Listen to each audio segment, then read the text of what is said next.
So hello everyone, welcome to FS. कैसे हो दोस्तों? आज मैं आपके लिए एक बहुत ही बढ़िया सा एक वीडियो सेक्शन लेकर आया हूँ, जिसमें आज मैं आपको ये बताऊंगा कि अगर दोस्तों आप गेट बी के एग्ज़ाम को टारगेट कर रहे हैं तो आखिरकार इस गेट बी 2026 के लिए सिलेबस को हमें किस तरीके से पढ़ना है, समझना कैसे है, और आखिरकार जब हम सिलेबस को समझ जाएंगे तो हमारी तैयारी कैसे शुरू करना है। तो क्या जितने दिन बचे हैं उतने दिनों में एग्जाम को क्वालिफाई करना आसान है या क्वालिफाई किया जा सकता है? तो जी हाँ, बिल्कुल बात करेक्ट है।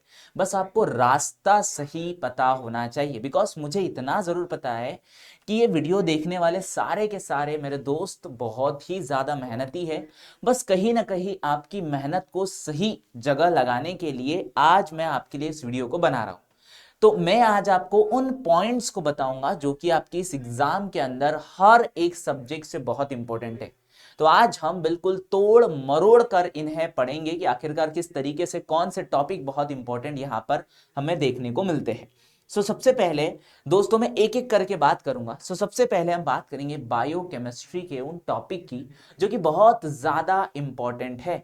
तो ओवरऑल अगर बात कर ली जाए दोस्तों बायोकेमिस्ट्री की गेट बी के एग्जाम के लिए, तो सबसे मेजर इंपॉर्टेंट टॉपिक यहां पर कौन सा हो जाता है? सबसे मेजर इंपॉर्टेंट टॉपिक सर अगर कभी देखा जाए जिससे क्वेश्चन हमेशा बनते ही बनते हैं, तो एक है दोस्तों कार्बोहाइड्रेट का स्ट्रक्चर, और दूसरा है दोस्तों न्यूक्लियोटाइड और न्यूक्लिक एसिड का स्ट्रक्चर। ये दो टॉपिक ऐसे हैं जिनसे आपको क्वेश्चन देखने को मिलेंगे ही मिलेंगे, और नेक्स्ट 2026 में तो आपको यहां से क्वेश्चन जरूर देखने को मिलेगा। देन दोस्तों एंजाइम उसमें एक और ऐसा टॉपिक हो जाता है जो कि बहुत ही इंपॉर्टेंट कॉन्सेप्ट बन जाता है, और आपको सभी को बता दूं दोस्तों मोस्ट इंपॉर्टेंट टॉपिक के अंदर एंजाइम का टॉपिक भी मैं आपको करवा रहा हूं। आप लाइव मेरे साथ जुड़िए 10 AM को। हम रोज एक एक इंपॉर्टेंट टॉपिक्स के ऊपर बातें करते हैं। इसके बाद में अगर हम मेटाबॉलिज्म की बात करें दोस्तों, तो मेटाबॉलिज्म के अंदर भी कार्बोहाइड्रेट का मेटाबॉलिज्म सबसे ज्यादा इंपॉर्टेंट है। फिर उसके बाद आ जाता है लिपिड का मेटाबॉलिज्म। ये दो मेटाबॉलिज्म ऐसे मेटाबॉलिज्म है जिनसे क्वेश्चंस आपको देखने को मिलते ही मिलते हैं। देन अगर नेक्स्ट की हम बात करें तो इसके बाद आ जाता है एक और एक टॉपिक जिसका नाम है थर्मोडायनामिक्स। तो मुझे इन चार टॉपिक में से लगता है कि बहुत ज्यादा क्वेश्चंस बन सकते हैं। थर्मोडायनामिक, कार्बोहाइड्रेट के structure, and then nucleotide nucleic acid के स्ट्रक्चर, और एंजाइम, एंड देन फिर फाइनली बन जाता है मेटाबॉलिज्म। इनसे हमें क्वेश्चन देखने को मिल जाएंगे दोस्तों। देन आगे बात कर ले, अगला आ जाता है सेल बायोलॉजी। हालांकि बहुत सारे टॉपिक है बट उसमें से मैं सिर्फ आपको सिलेबस ब्रेकडाउन करके मोस्ट इंपॉर्टेंट टॉपिक बता रहा हूं जिनसे क्वेश्चन आपको देखने को मिलेंगे ही मिलेंगे। अब बात कर लेते हैं दोस्तों सेल बायोलॉजी की। तो सेल बायोलॉजी के अंदर सबसे मेजर टॉपिक अगर कोई है तो वो है प्लाज्मा मेम्ब्रेन।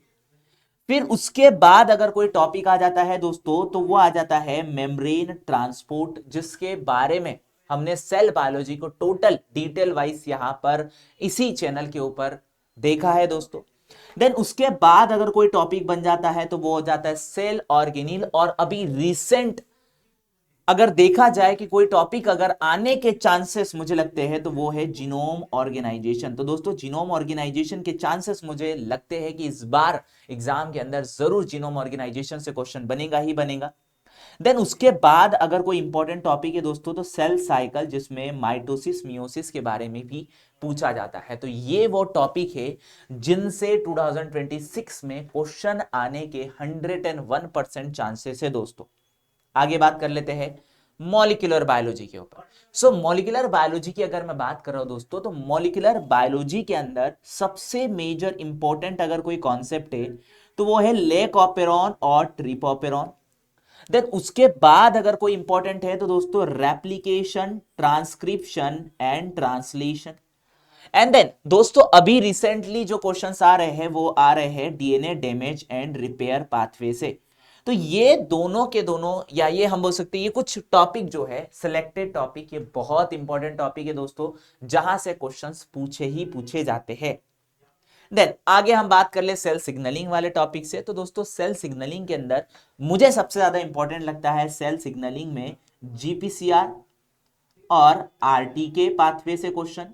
देन उसके बाद मुझे लगता है कैंसर से भी क्वेश्चन आपको देखने को मिलेंगे। ओवरऑल कैंसर का टॉपिक पूरी तरीके से इलॉबरेट करता है, अलग अलग जगह से क्वेश्चंस यहां से पूछे जाते हैं। देन दोस्तों मैं आपको एक इंफॉर्मेशन बताना चाहूंगा, अगर आप आईआईटी जेईई और गेट बी की तैयारी कर रहे हैं तो आपके लिए एक न्यू लाइव बैच एक 8 दिसंबर से स्टार्ट हो चुकी है, जिस पर आपको 10% का फ्लैट ऑफर है दोस्तों। IFS10 कूपन कोड के साथ आप हमारे इस न्यू बैच में इनरोल कर सकते हैं।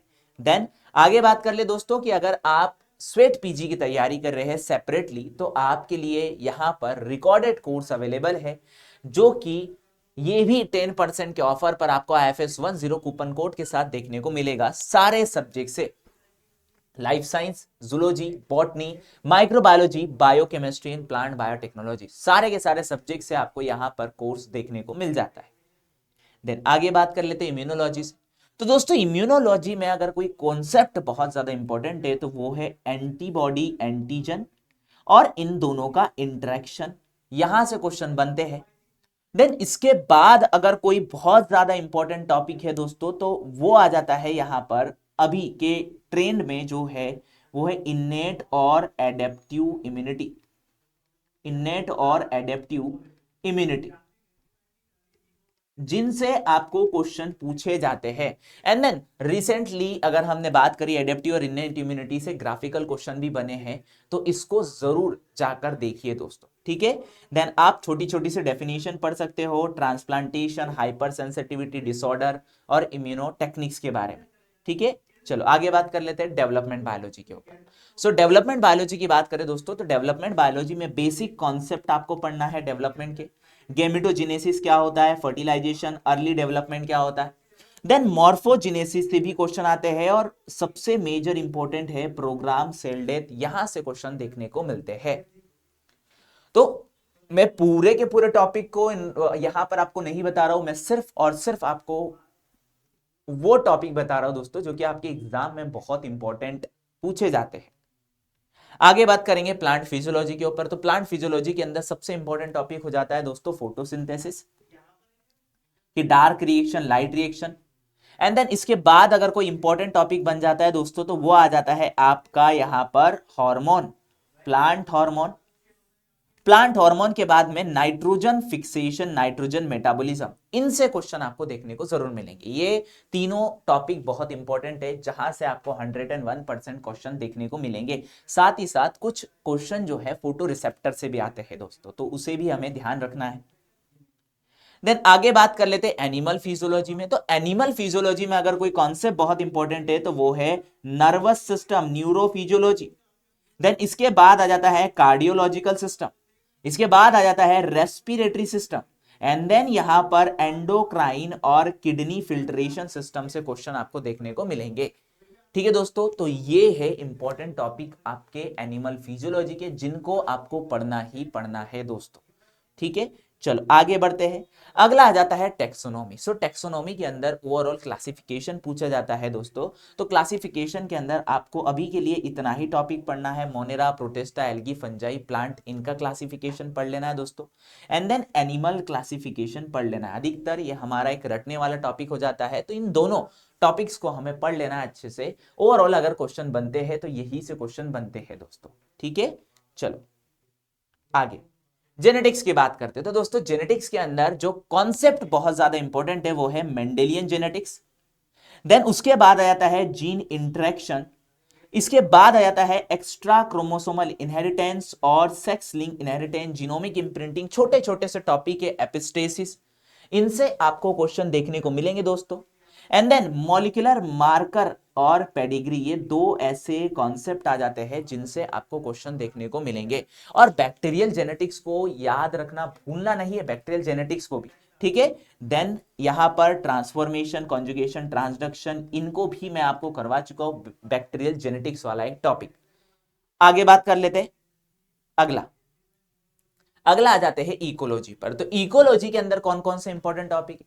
इकोलॉजी के अंदर अगर इंपॉर्टेंट टॉपिक है तो population ecology, ecological succession, and then ecosystem, जहां से आपको क्वेश्चन देखने को मिलते हैं। और अब आ जाते हैं हम स्पीशीज इंटरेक्शन के ऊपर। और कुछ छोटे मोटे क्वेश्चन जो कि आप इसको आराम से कर लोगे दोस्तों, हर्बीवोरी, कार्निवोरी और पॉलिनेशन। सो ओवरऑल पॉल्यूशन से क्वेश्चन आते हैं यहाँ पर, ठीक है। तो ये कुछ इंपॉर्टेंट टॉपिक हो जाते हैं इकोलॉजी के। देन अगले हम बढ़ते हैं इवोल्यूशन के ऊपर। तो इवोल्यूशन के अंदर मैं आपको बता ही देता हूं दोस्तों, जेनेटिक ड्रिफ्ट, हार्डी-विनबर इक्विलिब्रियम और लेमार्किज्म, डार्विनिज्म, और यहां पर मोस्ट इंपॉर्टेंट जो है कुछ डेफिनेशन पूछी जाती है स्पेसिएशन, कन्वर्जेंट और डाइवर्जेंट इवोल्यूशन की। तो इन्हें जरूर पढ़ ले दोस्तों इवोल्यूशन के अंदर, क्योंकि ये मेजर इंपॉर्टेंट है। बाकी कॉन्सेप्ट से आपको छोटे मोटे से क्वेश्चन देखने को मिलेंगे। देन माइक्रोबायोलॉजी की बात कर ले तो माइक्रोबायोलॉजी से कौन कौन से कॉन्सेप्ट आ जाते हैं। तो माइक्रोबायोलॉजी के अंदर आपको मेजरली बैक्टीरियल क्लासिफिकेशन को, बैक्टीरियल स्ट्रक्चर को पढ़ना है दोस्तों, माइक्रोबियल न्यूट्रिशन, माइक्रोबियल ग्रोथ को पढ़ना है। देन इसके बाद हम देखने को यहां पर मिल जाता है दोस्तों फर्मेंटेशन, अभी जो मेजरली इंपॉर्टेंट टॉपिक है फर्मेंटेशन, है ना, बायो रेमेडिएशन, बायो फर्टिलाइजेशन, इनको भी पढ़ना है दोस्तों। एंड देन फिर उसके बाद कुछ डेफिनेशन ये हम स्टार्टिंग में ही पढ़ लेते हैं माइक्रोबायोलॉजी के, है ना, कुछ एक्सेप्शंस भी दिखाए गए हैं, तो ये एक्सेप्शन को आपको वहीं पर पढ़ना है दोस्तों। सो ये कुछ इंपॉर्टेंट, एंड देन इनकी मेथड जरूर याद रखना दोस्तों, इनकी मेथड, माइक्रोबायोलॉजिकल मेथड से भी क्वेश्चन देखने को मिलते हैं, ठीक है। चलो आगे बात कर लेते हैं टेक्निक्स के ऊपर आ जाते हैं। सो टेक्निक्स के अंदर क्या आ जाएगा, टेक्निक्स के अंदर दोस्तों आपसे अप्लाइड बायोलॉजी का animal tissue culture, plant tissue culture, microscopy, and then इसके बाद में बायोइन्फॉर्मेटिक्स का जो कॉन्सेप्ट है ये तो आएगा ही आएगा। रिकॉम्बिनेंट डीएनए टेक्नोलॉजी सबसे मेजर इंपॉर्टेंट कॉन्सेप्ट आ जाता है। इसके बाद में एग्रोबैक्टीरियम भी इंपॉर्टेंट कॉन्सेप्ट आ जाता है। इम्यूनोलॉजिकल टेक्निक से क्वेश्चन आ जाते हैं, है ना। देन उसके बाद में प्रोटीन सीक्वेंसिंग से क्वेश्चन आ जाते हैं दोस्तों। फिर उसके बाद electrophoretic technique, chromatography technique, and then biostatic से भी आपको यहां पर क्वेश्चन देखने को मिलेंगे। तो ओवरऑल जितने टॉपिक हम यहां पर देख रहे हैं मेथड्स में, वो बहुत इंपॉर्टेंट टॉपिक हो जाते हैं जहां से आपको क्वेश्चन देखने को मिलेंगे ही मिलेंगे। सो बायोइन्फॉर्मेटिक्स के लिए मैंने यहां पर आपको बता दिया है, बायोइन्फॉर्मेटिक्स के अंदर आपको सीक्वेंस डाटाबेस को पढ़ना है, सर्चिंग टूल को पढ़ना है, सीक्वेंस अलाइनमेंट को पढ़ना है, फाइलोजेनी के बारे में पढ़ना है, जीनोमिक्स एंड प्रोटियोमिक्स के बारे में आपको यहाँ पर बात कर लेना है, ठीक है। मॉलिक्यूलर डायनामिक्स क्या होते हैं, सिमुलेशन क्या होता है, एनालिटिकल टूल्स क्या होते हैं, डाटा माइनिंग क्या होते हैं।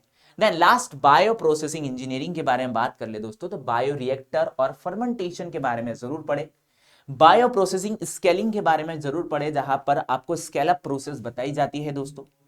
Then bioremediation, waste stabilisation से भी क्वेश्चन बनते हैं। प्लांट टिश्यू कल्चर और जेनेटिक इंजीनियरिंग तो आपने अप्लाइड बायोलॉजी में पढ़ ही लिया है, टिश्यू कल्चर टेक्निक आपने वहां पर पढ़ ली है, जेनेटिक इंजीनियरिंग आपने वहां पर पढ़ ली है। सो ओवरऑल बायो प्रोसेसिंग के अंदर आपको यहाँ पर पढ़ना है दोस्तों कि किस तरीके से जो प्रोसेस होती है फर्मेंटेशन टाइप की, वो यहाँ पर आपको पढ़ना है, कैसे हम जेनेटिकली इंजीनियर्ड करते हैं किसी भी प्रोडक्ट को। देन दोस्तों मैं आपको ये भी बताना चाहूंगा, आप हमारे साथ टेलीग्राम और इंस्टाग्राम पर जुड़ सकते हैं जहां पर आपको बहुत सारी इंफॉर्मेशन एग्जाम ओरिएंटेड शेयर की जाती है।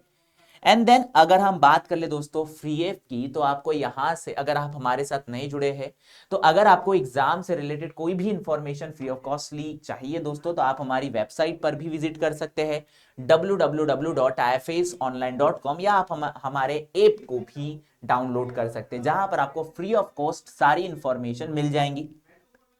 देन रिजल्ट की बात करें तो obviously IFS is a result oriented institute, जहां पर आपको टॉप क्लास स्टूडेंट मिलेंगे, वो भी रेगुलर हमारे साथ में, टोटल लाइव भी मिलते हैं और आपको हमारे कोर्सेस में भी मिल जाएंगे, जो कि अभी अपना हक जमाए बैठे टॉप आईआईटीज और टॉप इंस्टीट्यूट के अंदर, ठीक है। Then so thank you everyone, thank you for watching this video and happy learning दोस्तों। मिलते हैं अगले वीडियो में इसी तरीके से एक बेस्ट इंफॉर्मेशन के साथ, तब तक बाय बाय दोस्तों।